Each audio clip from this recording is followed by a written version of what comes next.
Directly আমার মোবাইলে একটা টেলিফোন করলেন। আমি একটু স্ট্যান্ড হয়ে গেলাম। নর্মালি প্রোটোকল অনুযায়ী আমার রেজিস্ট্রার জেনারেল, আমার প্রাইভেট সেক্রেটারি, আমার পিএ আছে, একজন প্রধান বিচারপতির অফিসে অনেকজন স্টাফ, ডাইরেক্টলি কেউ করেন না। আমাদের ওখানে ডাইরেক্টলি টেলিফোন করেন প্রেসিডেন্ট অথবা প্রাইম মিনিস্টার অথবা আইনমন্ত্রী যদি প্রয়োজন হয়, স্যার আমি একটু আসবো কিনা, এই রেড ফোনে, এছাড়া ইয়ে হয় না। তো বললো যে বললেন স্যার এটাকে মাননীয় মহামান্য রাষ্ট্রপতি আপনাকে একটু এক কাপ চা খাওয়ার জন্য সন্ধ্যার সময় আপনাকে ইয়ে করেছেন, সালাম দিয়েছেন। আমি আমার সেক্রেটারিকে ডাকলাম, বললাম যে তোমাকে কোনো কিছু বলা হয়েছে বঙ্গভবন থেকে? বলে স্যার আমাদেরকে তো কিছু জানি না, আমরা কিছু জানি না, আমাকে এরকম, আমি যাব কিনা, আমাকে তো ডাইরেক্টলি ইয়ে করলো। আই অপটেড টু গো, আমি গেলাম। আমি যাওয়ার পরে সেখানে গিয়ে কিছু সময় অপেক্ষা করলাম, এরপরে আমাকে প্রেসিডেন্টের রুমে নেওয়া হলো।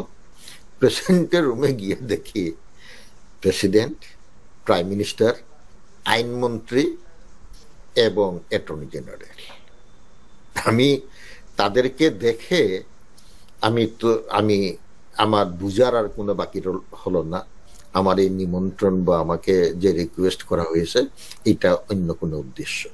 আমি এমনি মেন্টালি খুব প্রেসারে ছিলাম, কারণ পরের দিন আমি রায় দেব,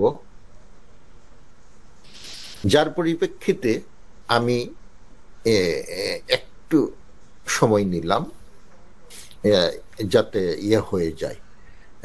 আমি অস্বস্তিতে ছিলাম যে এটাকে একটু স্বাভাবিক করে আমি বললাম। এরপরে প্রাইম মিনিস্টার ডাইরেক্টলি বললেন যে আপনাকে এই ডাইরেক্টলি যে 16 অ্যামেন্ডমেন্টের জাজমেন্ট সরকারের পক্ষে দিতে হবে। আমি শোনার সাথে সাথে আমার মাথা চক্কর দেওয়া, মানে মাথা ঘোরা আরম্ভ হয়ে গেল।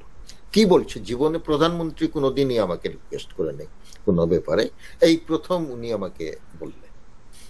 আমি বললাম যে আপনি কি বলছেন, আপনি এক্সিকিউটিভের হেড, আমি জুডিশিয়ারির হেড, আপনি আমাকে এটা বলতে পারেন না, এটা অন্যায়, একেবারেই হতে পারে না।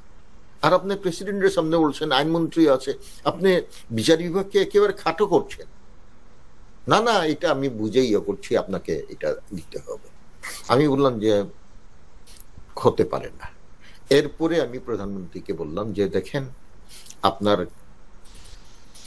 কাছে আমি কয়েকবারই নালিশ করেছিলাম যে আপনার আইন মন্ত্রণালয়, সেখানে একজন সচিব ছিল দুলাল, ডাকনাম দুলাল, সে মারা গিয়েছে, এবং আইনমন্ত্রী, তাদের সাথে আমার কোনো ইয়ে হতো না। আমি এখন পর্যন্ত কোনো অফিসার্সদের আমি এই ট্রান্সফার, তাদের পোস্টিং, এইগুলো কোনোটাই দিতে পারছি না।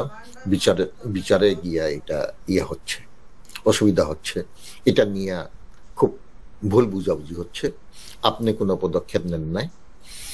এরপরে মাজদার হোসেনের মামলা, এইটাতে আমার এটা ইমপ্লিমেন্ট না করায় আমাদের খুব অসুবিধা হচ্ছে।